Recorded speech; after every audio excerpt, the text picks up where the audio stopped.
Hello everyone, আপনাদের স্বাগতম ওমিটেলসের দ্বিতীয় গল্পে। আজকের গল্পটা ঠিক গল্প বলা যায় না, এটা অনেকটা মিথ বাস্টিংয়ের মতো। এই বিষয়টা এই মিথ বাস্টিংটা আমি খুব ছোটোবেলায় লার্ন করি এবং সেটা হচ্ছে আমার ছোটোবেলার খুব একটা পরিচিত একটা ফ্যামিলিয়ার কনসেপ্টকে হচ্ছে ব্রেক করে। So let's talk about it. আমাদের বাংলা কালচারে, স্পেশালি হচ্ছে আমাদের গ্রাম বাংলার কালচারে, জিন, ভূতের আসর, ভূতে ধরা শব্দটা খুব পপুলার।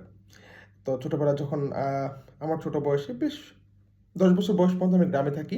সো ওই সময় আমার দাদি আমাকে প্রায় সময় বলতো যে সন্ধ্যা হইলে আর সন্ধ্যা হইলে কোনোভাবেই আর বাসার বাইরে বের হওয়া যাবে না। বের হইলেও হচ্ছে বড় বট গাছ বা ছাতিম গাছের নিচে যাওয়া যাবে না। সো বিষয়টা হচ্ছে সবাই মনে করতো ওখানে ভূত থাকে। সো এটা আমাদের গ্রাম বাংলার কমন কালচার। ভূত থাকা মানে সেখানে গাব গাছ থাকবে, বট গাছ থাকবে, গাছের নিচে সন্ধ্যার পরে গেলে ভূত ধরবে, মাছ নিয়ে গেলে ভূত ধরবে। এগুলো আমাদের খুব কমন একটা কুসংস্কার বলি বা বিশ্বাস বলি, যেটাই বলি না কেন।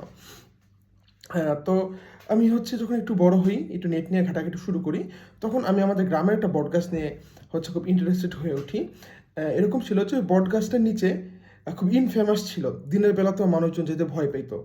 অ্যান্ড ওই বট গাছটা হচ্ছে খুব গুরুত্বপূর্ণ একটা রাস্তার মাঝে পড়ে। সো সবাই চেষ্টা করতো দিনের বেলা কাজ সেরে ফেলার এবং রাত্রেবেলা ওই রাস্তাটা অ্যাভয়েড করার।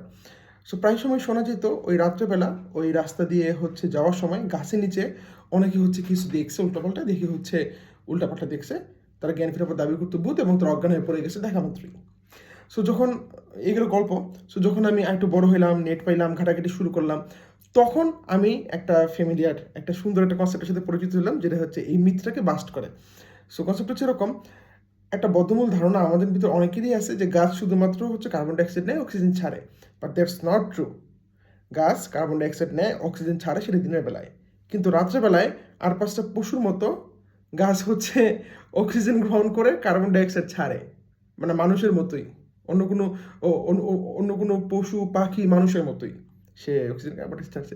সো বড় গাছগুলো যেটা, বড় গাছগুলো হচ্ছে বা যে কোনো গাছের পাতা কার্বন ডাইঅক্সাইড ছাড়ে হচ্ছে পাতার নিচের অংশ দিয়ে। সো যে গাছ যত বেশি বড় তার তত বেশি পাতা, যত বেশি পাতা তার মানে তত বেশি পরিমাণ কার্বন ডাইঅক্সাইড সে ছাড়তেছে।